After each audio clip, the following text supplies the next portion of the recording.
बिहार में 224 नगर निकाय के चुनाव संपन्न हो गए। परिणाम भी निकल आया।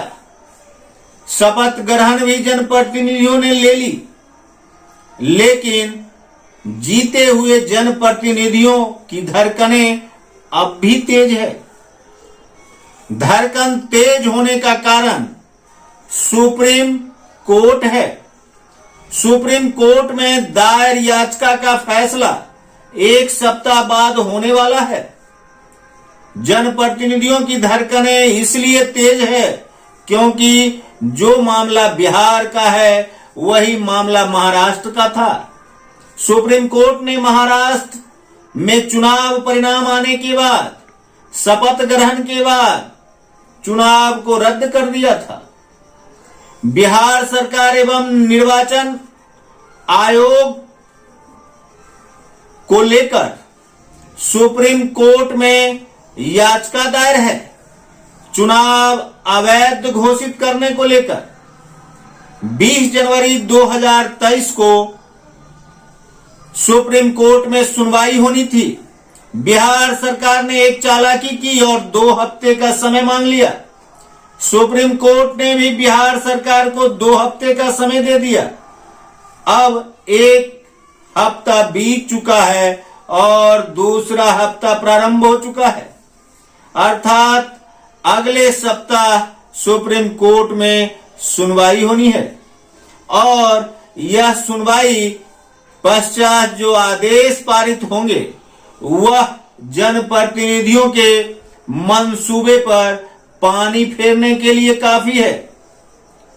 पूरे बिहार के 224 नगर निकायों के चुनाव यदि रद्द कर दिए गए तो जीते हुए जनप्रतिनिधियों के बुलंद हौसले एक बार फिर से पस्त हो जाएंगी और सभी को फिर से चुनाव में जाना होगा। और यदि सरकार ने सुप्रीम कोर्ट के आदेश की अवहेलना की तो अवमानना के मामले में सरकार पर कार्रवाई हो जाएगी।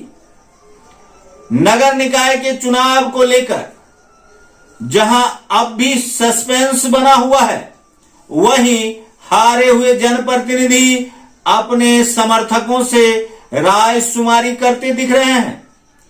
हारे हुए जनप्रतिनिधि जो इस चुनाव में उम्मीदवार भी थे, उनका हौसला बुलंद होने लगा है।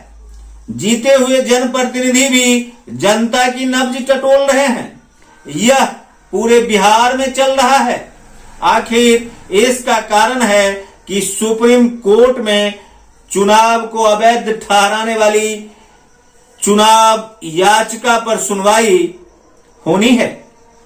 बता दें कि हाई कोर्ट ने बिहार सरकार को आदेशित किया था कि आप अति पिछड़ा आयोग का गठन कर सबसे पहले अति पिछड़ा को गिनती करें और उसकी संख्या के आधार पर पिछड़ेपन का लाभ देने के लिए आरक्षण और आरक्षित सीट का घोषणा करें।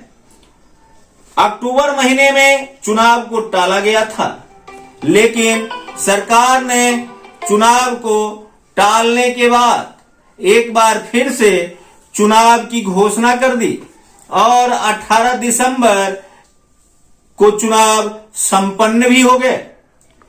20 दिसंबर को पहले चरण का परिणाम भी घोषित हो गया।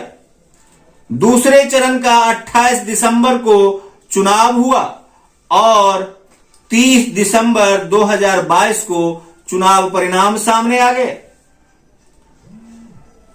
13 जनवरी 2023 को जनप्रतिनिधियों ने शपथ भी ले ली। 20 जनवरी 2023 को सुप्रीम कोर्ट में सुनवाई पर सबकी निगाहें थी। सुनवाई के दौरान बिहार सरकार की चाल कहें या बचाव कहें, 2 हफ्ता का समय मांग लिया गया।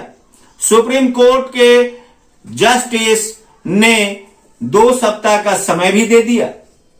अब 1 सप्ताह बीत चुका है। दूसरे सप्ताह में हम सभी चल रहे हैं। जनप्रतिनिधियों की निगाहें टिकी हुई है सुप्रीम कोर्ट पर। देखना है चुनाव रद्द होता है या फिर से कोई चालबाजी होती है। और सुप्रीम कोर्ट में सुनवाई के दौरान बिहार सरकार या बिहार का निर्वाचन आयोग फिर से समय की मांग करता है। देखते रहिए संजीवनी बिहार और पाते रहिए नई नई जानकारियां। हम हैं संजीव कुमार सिंह और आप देख रहे हैं संजीवनी बिहार।